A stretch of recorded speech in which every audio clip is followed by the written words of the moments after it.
સફળતા નિષ્ફળતા પચાવવાનું સામર્થ્ય શું છે? ભગવાનને ભગવાનના સત્પુરુષને ઓળખવા કઠિન ક્યારે પડે? પ્રશ્નોના જવાબ માટે સાંભળો સાગર કથા 15 મે 2024ના અમૃત બિંદુ. વક્તા પરમ પૂજ્ય સદગુરુ શ્રી રામકૃષ્ણદાસજી સ્વામી. શ્રી સ્વામિનારાયણ સંસ્કારધામ ગુરુકુળ ધ્રાંગધ્રા. જીવનમાં મુશ્કેલી, સંઘર્ષ, અનેક પ્રકારના નાના મોટા દુઃખો, વિરોધો વિના કોઈનું જીવન નથી. માટે ભગવાનનો ભક્ત એવી સમજણ, આત્મનિષ્ઠા દ્રઢ કરીને રાખે જેણે કરીને આવનાર સંઘર્ષો અને દુઃખોમાં આત્મા સમતોલનપણું જાળવી રાખે. એટલે સુખ દુઃખમાં પરમાત્માને ભૂલે નહીં અને પરમાત્માના કરતા હરતાપણાનું અનુસંધાન કોઈ દિવસ ચૂકે નહીં. સફળતા યા તો નિષ્ફળતા એ પચાવવા માટેનું સામર્થ્ય પ્રભુની ભક્તિ, પ્રભુના આશ્રયથી ત્યાગ, વૈરાગ્ય અને સંતના આશ્રયથી મળતું હોય છે.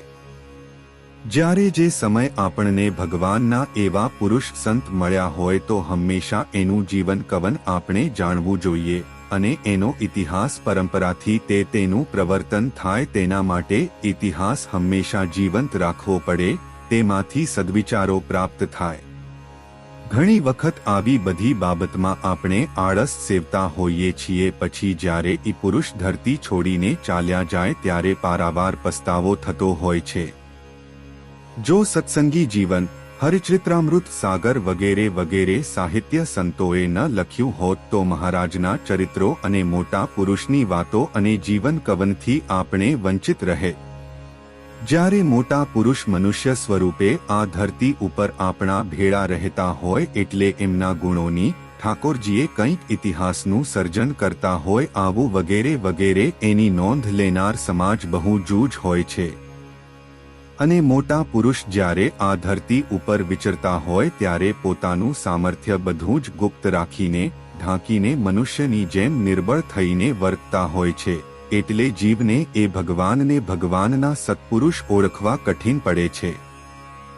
રામગઢમાં સદગુરુ શ્રી વિજ્ઞાનદાસજી સ્વામીએ આખી ધરતી ખારી પણ તેને સંકલ્પ કરીને પ્રકૃતિ બદલાવી નાખી અને જમીનમાં મીઠું પાણી કર્યું.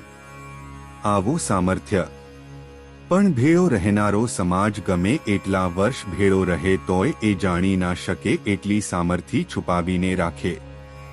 ભગવાન, ભગવાનના સત્પુરુષ, ભગવાનના ભક્તની યથાર્થ ઓળખાણ, મહાત્મય બહુ જરૂરી છે.